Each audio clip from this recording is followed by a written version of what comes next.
Pourquoi est-ce que tu ne te sens pas légitime alors que tu es compétent? C'est le sujet de la vidéo, on ne perd pas de temps. Ce qu'il faut comprendre avec ça, c'est qu'en fait, il y a 3 situations possibles quand tu te sens illégitime. Situation numéro 1, tu es réellement incompétent.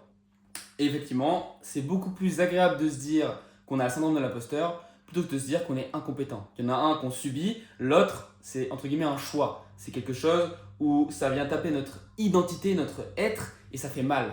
Donc on préfère se dire qu'on a le syndrome de l'imposteur et que c'est pour ça qu'on n'ose pas confronter dans le réel nos compétences, alors qu'en réalité, c'est juste qu'on a peur de réaliser qu'on est réellement nul dans notre domaine. Ça devient une excuse, mais ce qui est cool avec ça, c'est de réaliser qu'en fait, la solution elle est simple, simplement de se former.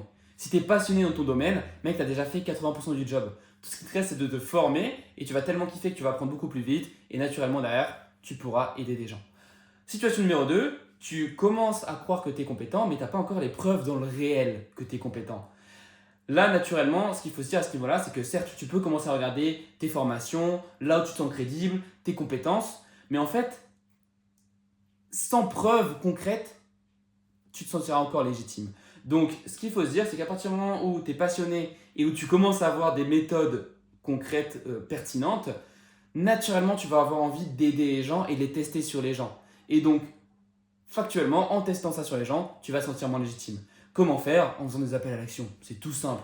Tu dis à ta communauté que tu es en train de te former sur telle méthode et que tu as envie de la tester. Tu fais payer un prix très très peu cher. Non seulement les gens ont envie de t'aider, en plus ils payeront mon chat, ils sont contents. Et en plus, toute personne intelligente sait que quand c'est ton premier coaché, tu vas donner 1000 fois plus pour lui.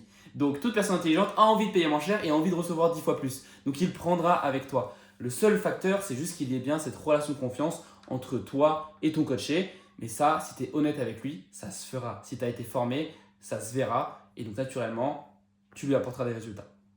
Si jamais ça ne marche pas à ce niveau-là, ça veut juste dire que ton marketing est nul. Donc à ce niveau-là, ce n'est pas un problème de syndrome de l'imposteur, c'est juste que tu as un problème de marketing. Donc travaille ton avatar, travaille les besoins que tu peux résoudre. Concentre-toi vraiment à ce niveau-là sur comment tu passes ton message.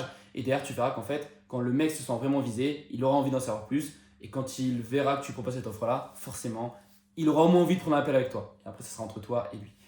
Petite nuance, mais ne fais surtout pas de gratuit. J'ai fait cette erreur, beaucoup de gens ont fait cette erreur, c'est nul. Le problème avec le gratuit, c'est qu'il n'y a pas de valeur perçue, donc tu n'auras pas de résultat.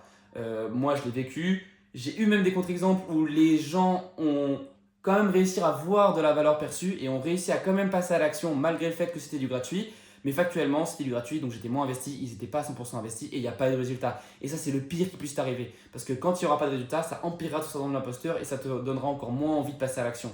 Donc vraiment un conseil, ne fais pas de gratuit, fais un petit prix où tu te sens légitime. Le mec, il payera, il se sentira engagé. Toi, tu te sentiras encore plus engagé, tu lui donneras encore plus de valeur. Et crois-moi bien que derrière, quand il te fera un retour client hyper positif, tu seras trop heureux. Si tu fais du gratuit, c'est juste une fuite et ça va empirer les choses. Troisième situation et la plus intéressante, c'est là où tu es compétent et tu as déjà quelques preuves. Malgré tout, le syndrome de l'imposteur, il est encore là. Ce qui se passe à chaque fois, en fait, c'est l'exemple concret, c'est tu es en appel avec ton client, il commence à te dire un truc et tu te sens un peu dépassé. Et là, boum, dans ce coup, plein de pensées. Oh merde, mais je me sens pas légitime. Mais là, j'arrive pas à lui donner des déclics. Merde, mais quelle question est-ce que je peux lui poser? Là, c'est compliqué, il va sentir, je suis en train de bégayer, etc. Tu commences à être ailleurs, à être dans ta tête. Et ça va sentir et ça va en effet ruiner tes appels. Comment faire? Simplement prendre conscience que tu es autocentré, que tu es dans ton mental et que c'est pour ça que factuellement ce syndrome de l'imposteur, il prend du poids et que tu foires tes appels. Quand tu arrêtes d'être autocentré et que tu commences à te centrer sur ton coaché, que là tu te poses la simple question hyper puissante, comment est-ce que là tout de suite maintenant je peux être à son service pour l'aider au mieux à atteindre son objectif?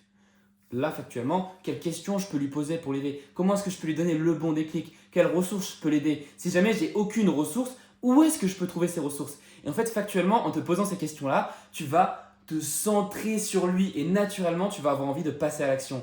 Et quand tu vas passer à l'action, tu ne pourras factuellement plus être dans ton mental. On ne peut pas être dans le présent et dans le mental. Donc factuellement, tu ne seras plus dans ton mental. Tu feras taire la petite voix dans ta tête en moins de 2 minutes. Ça, c'est prouvé, je l'ai vécu personnellement. Et tu verras, mec, que tu lui donneras encore plus. Il sentira que tu lui donneras encore plus. Et le résultat sera encore plus beau derrière. Ça me fait une transition sur une très très belle phrase, sans aucun doute la plus belle phrase que j'ai entendue dans toutes mes formations. Pour être un bon coach aujourd'hui, il faut sous-promettre et sur-délivrer.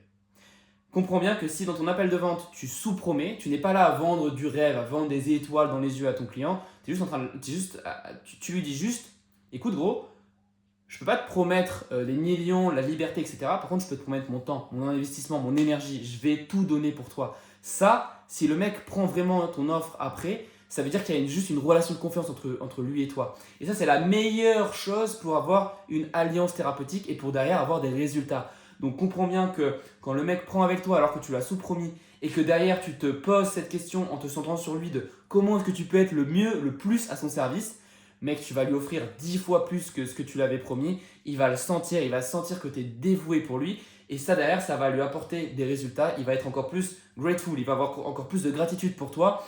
Et mec, naturellement, les résultats seront encore plus dingues et son témoignage client sera encore plus dingue. Il sera encore plus heureux d'avoir été accompagné par toi. Il te verra encore plus comme une posture d'autorité avec une haute valeur perçue. Parce que putain, tu lui as dit la vérité, il t'a fait confiance, il a investi avec toi et toi derrière, t'as fait quoi? Tu lui as sous-promis, tu l'as surdélivré. Mec, forcément, il y aura une confiance de fou derrière et il y aura du coup encore plus de résultats. Et donc, crois-moi bien que dans cette situation-là où le mec a investi avec toi et qu'il a eu des très beaux résultats, ça améliorera encore plus ta confiance en toi dans ta méthode et tu auras encore moins ce sentiment d'illégitimité.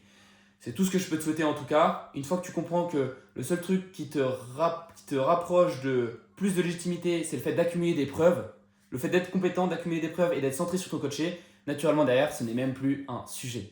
Je te souhaite une très belle journée. Peace.